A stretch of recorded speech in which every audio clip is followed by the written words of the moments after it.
There are moments when transformation doesn't arrive as enlightenment, but as complete dissolution. Everything you believed yourself to be simply crumbles away. It begins quietly, perhaps with an inexplicable unease or a sudden awareness that your entire existence feels hollow. Your career, relationships, daily patterns, all of it loses meaning. What once provided structure now feels like an elaborate illusion. This isn't clinical depression, nor is it a typical existential crisis. This is what Carl Jung identified as the dark night of the soul.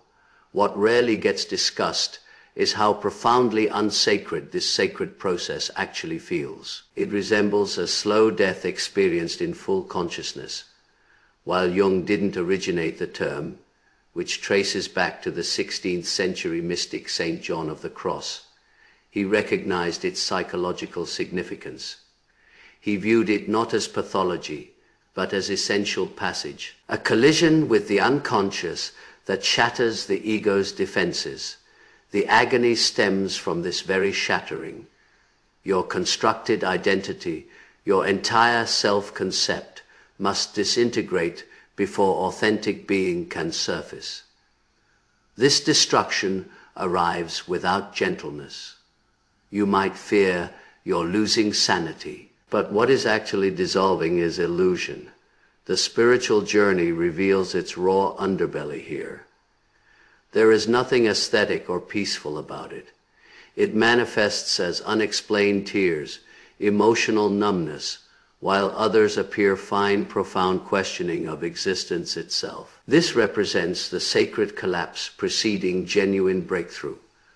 The most destabilizing aspect is the isolation.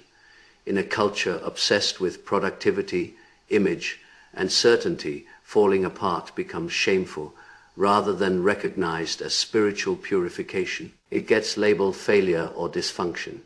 But consider this possibility. What if this disintegration is intentional design?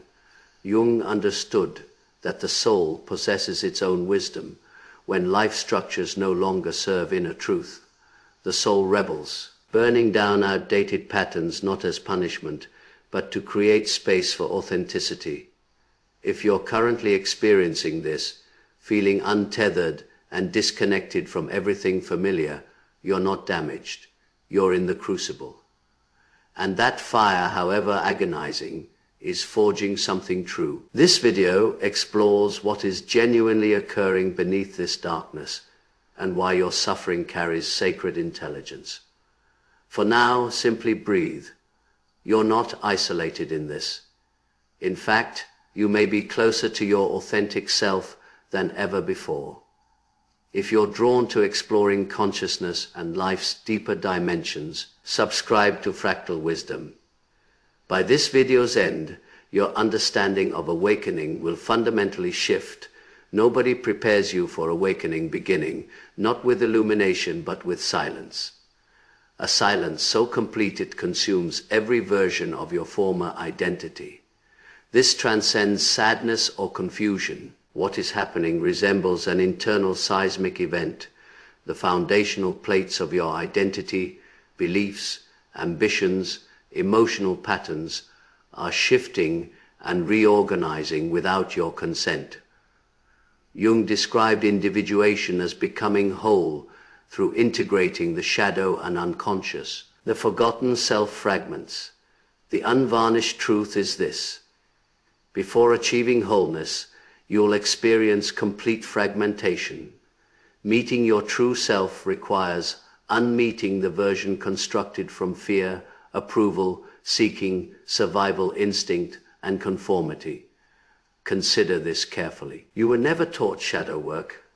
You learned niceness, functionality, meeting expectations, but nobody showed you how to grieve the life you thought you should live. When internal collapse begins, when career, relationships, and values no longer resonate, you question your sanity. But what if this isn't malfunction? What if this is integration? Your psyche has maintained a false self, a mask for years or decades, and now it simply cannot continue. It refuses to your soul, quietly but insistently, is calling you home. Yet the homecoming initially feels like banishment. Old emotions surface: grief, anger, guilt, fear of wasted years pursuing wrong things. Strangely, these feelings may not belong to present circumstances. They're echoes, buried childhood grief, unprocessed rage, emotional fragments stored in the body, awaiting acknowledgement. Now they're finally emerging, not to torture you, but to liberate you. This is the misunderstood aspect of spiritual awakening. It is not exclusively about light, love, and elevated frequencies. It involves descent, depth, and encountering the parts you've abandoned in darkness.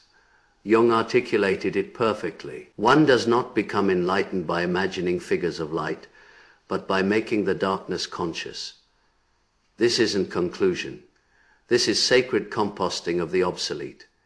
It is psychic digestion of everything misaligned.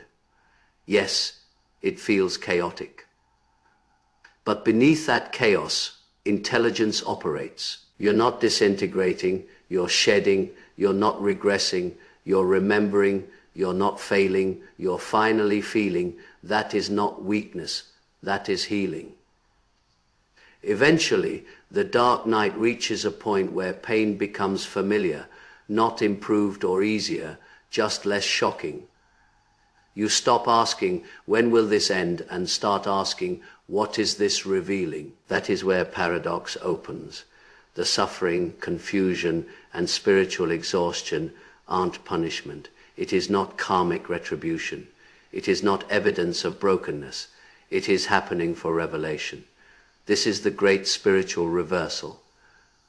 Your lowest point can be your truest initiation. That is not motivational rhetoric. It is metaphysical principle. You cannot embody light without reconciling with darkness, not superficial reconciliation through reframing or journaling. Real reconciliation, the gritty kind, where you sit in your chaos and say, show me. This is Jung's concept of holding the tension of opposites. Light and dark, pain and purpose, suffering and transformation.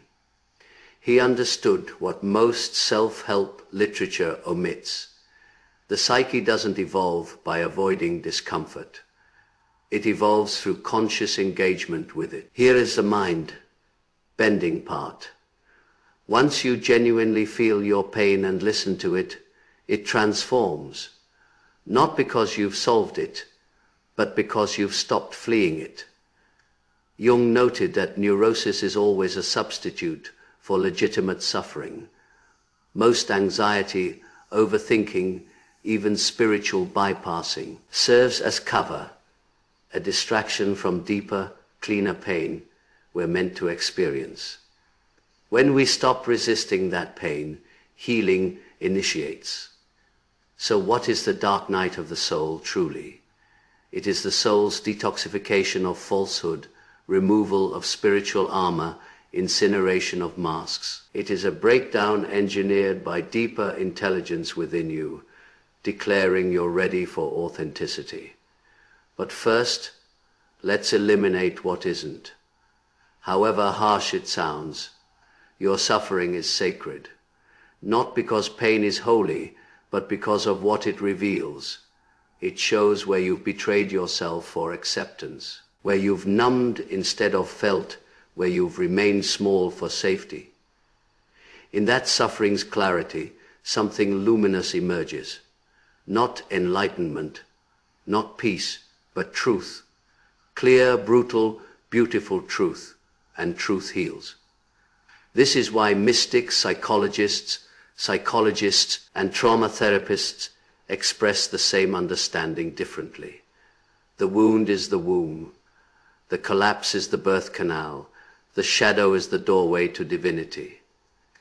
If you're hurting deeply, spiritually, existentially, don't rush to fix it. Sit with it, question it, let it speak, because pain isn't the problem. The silence surrounding pain is. Once you stop trying to quiet it, once you give it space, something extraordinary occurs. You begin hearing your soul, not the ego, not the voice demanding fixes, checklists, or instant healing, the soul, that quiet whisper beneath everything, gently saying, let it fall apart. Something more honest awaits you. That is rebirth's beginning. But many people get stuck right before that moment, when dark night pain becomes overwhelming, potentially unbearable. We reach for anything numbing, alcohol for sleep, overworking, excessive screen time, overeating, even spiritual practices can become avoidance if we're not careful. Another way to dodge sitting with raw human ache. Here is the unglamorous truth. If you numb the pain, you numb the transformation. Pain is information, sacred feedback, your soul saying pay attention. Something you've avoided wants your love, awareness, integration. If you drown that out with substances, distractions, even positivity, you delay genuine healing. How do you navigate the dark night without being consumed? You slow down, you feel everything, you let yourself break where you've always been brittle. You stop treating sadness like a broken appliance, and instead hold it. With presence, breath, fierce compassion, you cry when needed. Scream into pillows, journal the mess without editing, let the body shiver through buried grief, talk to someone safe, a therapist, friend, even a tree. Everything is welcome. Most importantly, you stop performing okay when you're not. This is authentic spiritual awakening, the holy act of becoming emotionally honest, becoming available to yourself in unfiltered form. Then gradually, subtly, a shift begins. The heaviness doesn't vanish instantly, but it softens. Your breath deepens slightly. Your mornings feel lighter. You laugh genuinely for the first time in months. That is rebirth. It is not loud or dramatic. It is gentle, unfolding, quietly revolutionary.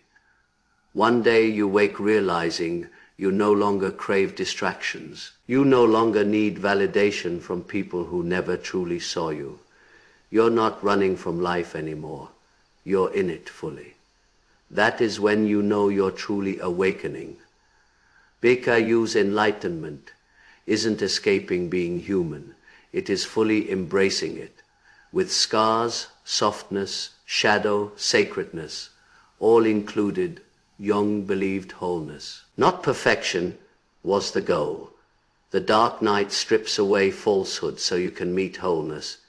Yes, it is brutal, but beyond that brutality is freedom, not fantasy freedom, but the kind where you no longer betray yourself to belong, where you can sit with discomfort without self-abandonment, where your joy isn't manic but rooted. Steady, quietly unshakable, you'll notice the world differently. Colors feel more vivid, conversations feel more honest, even silence feels like home now, because you've met yourself in darkness and you didn't run. That is the real initiation. Not avoiding pain, but walking through it and realizing who you really are was never the one suffering, the one observing the suffering. That is you. That is the soul. That is the light that was never broken to begin with. So if you're in the thick of it now, if your world feels like ash and noise, know this: you're not crazy, you're being reborn. No, it is not glamorous. It is deeply human, and that is what makes it sacred.